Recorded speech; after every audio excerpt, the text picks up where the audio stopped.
Après avoir vu comment sortir de sa zone de confort, après avoir vu que seule la décision permettait de recevoir de l'aide de plus haut, après avoir pris l'habitude de se déshabituer, voyons comment accueillir la déstabilisation imposée par les événements quand, parce que nous sommes incapables de prendre nous-mêmes la décision de changer, la vie s'en charge à notre place et nous envoie une galère pour nous faire réagir. Voyons comment faire pour la prendre par le manche et non pas par la lame. Nous avons toujours le choix face à ce que la vie nous impose. D'un côté, nous pouvons nous poser en victime et dire que la vie est injuste, que l'on n'a pas mérité ça, qu'on avait bien besoin de ça en ce moment, qu'on est un père ou une mère à la poisse, etc. Ou alors, comme expliqué dans les vidéos précédentes, avoir parfaitement conscience que la vie ne nous veut pas de mal. Et que ce qu'elle nous envoie est uniquement pour nous faire évoluer. Que si ça arrive, ça veut dire que nous devons en faire l'expérience, en décryptant son message caché, œuvrer dessus, effacer la cause et être libéré. On a donc le choix, dès l'apparition du problème, de se classer parmi les faisans ou parmi les pigeons. Passons donc en revue ces deux états d'esprit, si vous le voulez bien. Si l'on se place en victime, rien de bon ne peut nous arriver. C'est comme si on disait à l'univers « J'en veux encore, donne-moi plus !» Car être une victime, ça signifie que l'on n'a aucun contrôle sur les événements. Ça veut dire tout, sauf que nous sommes le créateur délibéré de notre réalité. Nous sommes le jouet des autres, comme une feuille s'éloigne au gré du vent, ou plutôt des vents. L'état de victime nous prive de notre pouvoir créateur délibéré, c'est en quelque sorte de l'autocastration. Nous nous enlevons le pouvoir suprême qui nous fut donné à la naissance, celui de créer délibérément. Et c'est cet état-là qui nous fait le plus souffrir, car non seulement l'on subit les choses, impuissant, et d'autre part on fait un pied de nez à notre divinité, notre être intérieur, qui ne fait, par le biais de l'événement désagréable, que nous envoyer un message. Cet état est de loin le moins pénible, car même si l'événement est désagréable, oui, nous avons le contrôle, nous sommes aux commandes, nous sommes conscients que c'est pour notre bien. Et sommes bien décidés à comprendre en quoi ça peut l'être. Dans ce second exemple, on se rend compte que l'événement déstabilisant que l'univers nous envoie n'est pas forcément synonyme de souffrance, car cette souffrance sera automatiquement adoucie, voire supplantée par notre décision de rechercher la vérité.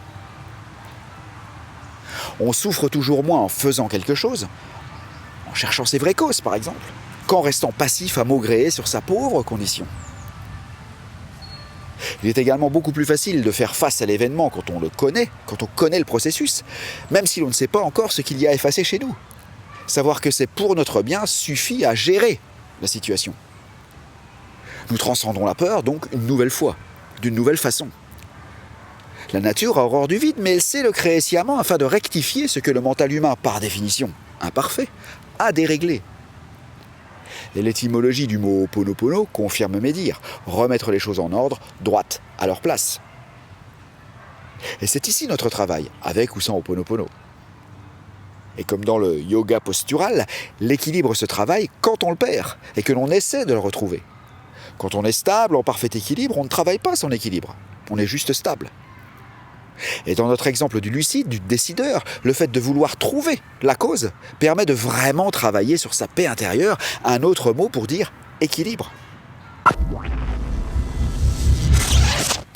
Une des lois du karma est que nous subissons aujourd'hui les mêmes tourments que nous avons fait subir à d'autres hier. Les nuisances qui vous pourrissent la vie dans cette vie correspondent toujours à ce que vous avez fait subir à d'autres dans d'autres vies. Ça fonctionne aussi à l'intérieur d'une même vie, pour les plus avancés karmiquement. Analysez donc ce qui vous défrise aujourd'hui, et vous pourrez être sûr que ce que vous avez à nettoyer est en rapport avec sa nature.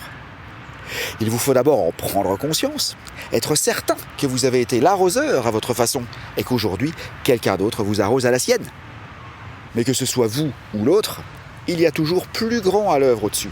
La loi du karma, tout simplement. Et l'accepter, c'est l'adopter.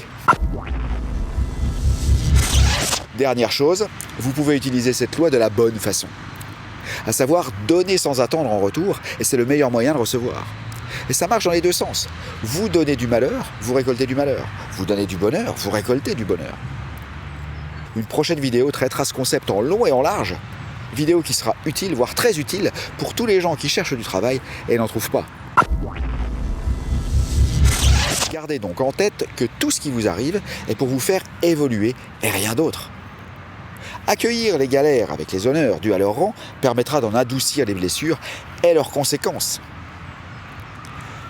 À la vidéo numéro 2, je vous encourageais à agir, à prendre des décisions et à vous tenir afin de recevoir l'aide de là-haut. Et ici, je vous propose de réagir aux apparents coups du destin. Si, dès l'arrivée de ce que vous prenez pour une galère, vous en cherchez les causes et y passez le temps qu'il faut pour les trouver, la galère sera toujours plus douce et pourra même, dans certains cas, devenir un jeu. Surtout si, étant au courant du processus, vous anticipez et vous préparez à recevoir ces cadeaux déguisés. C'est le thème de la prochaine vidéo. Laissez-moi donc un pouce en l'air.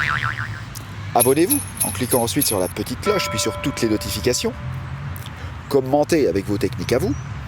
Puis partagez avec ceux et celles qui se plaignent que la vie soit une tartine de... Ils pourront maintenant la transformer en confiture. Visitez également